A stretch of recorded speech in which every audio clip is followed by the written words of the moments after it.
बहुत अच्छे अच्छे ड्रेस पहन के आए हो। मुझे आपका परिचय दोगे? आप बोलिए, आप कौन हो? ओके, और आप? मैं वासुदेव हूँ। आप वासुदेव हो। और आप? मैं देवकी हूँ। और आप? दुर्गा। ओके, और आप? मैं सावित्री हूँ। ओके, और आप? सैनिक हूँ। और आप? मैं सैनिक हूँ।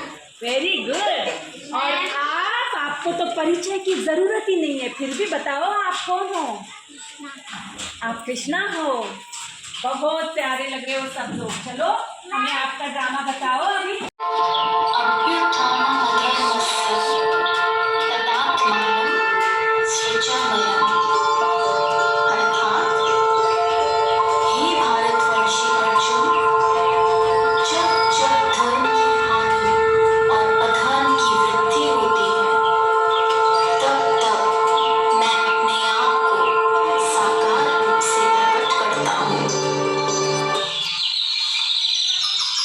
एक समय की बात है। मथुरा राज्य में उग्रसेन नाम का एक राजा था। उसने अपनी पुत्री देवकी का विवाह वासुदेव नाम के युवक से तय किया। देवकी का भाई कंस, जो कि बहुत ही क्रूर, दुष्ट और निर्दयी था, देवकी से अत्यंत प्रेम करता था। इसलिए विवाह संपन्न होने के बाद कंस स्वयं उसको छोड़ने ससुराल गया। जब वह रथ में जा रहे थे, तब बीच रास्ते में उनको आकाशवाणी सुनाई दी।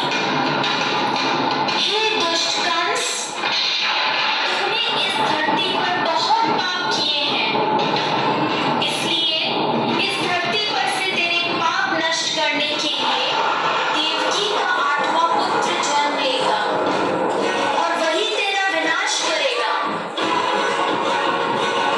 यह सुनकर कंस अत्यधिक भयभीत व क्रोधित हो गया।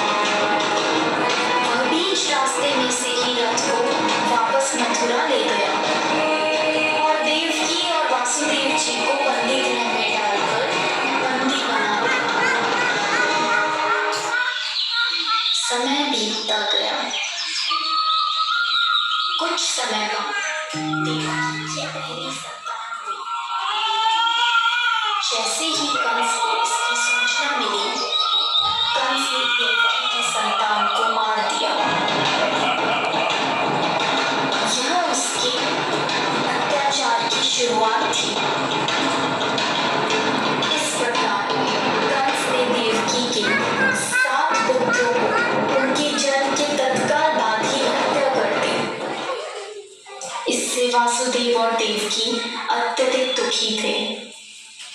पर अंततः इस अंधकार के छटने का समय आ गया, जब भगवान ने धरती पर मानव रूप धारण करते हुए जन्म लिया। उस दिन घोर अंधेरा था, तेज वर्षा हो रही।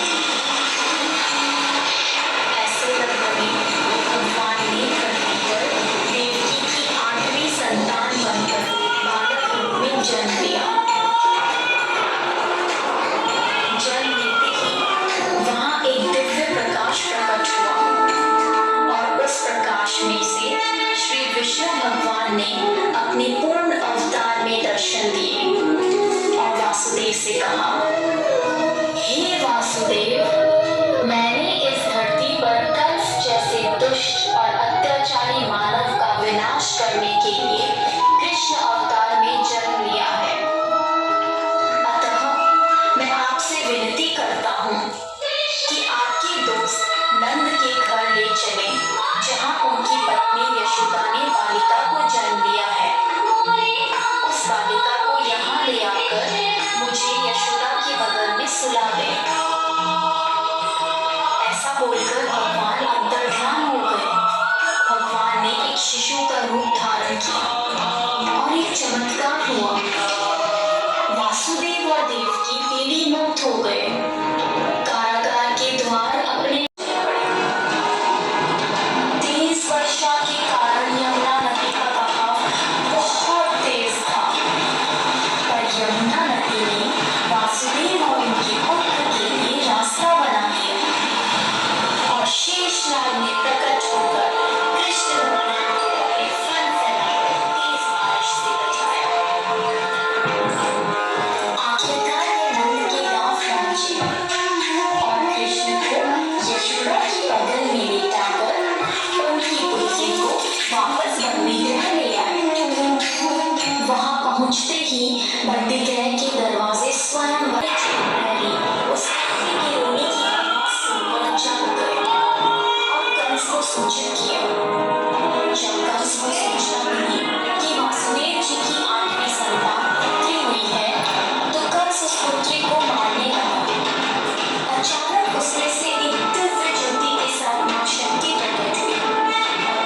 की अष्टमी को जन्माष्टमी के रूप में श्री कृष्ण का जन्म दिवस मनाते हैं। जय श्री कृष्ण।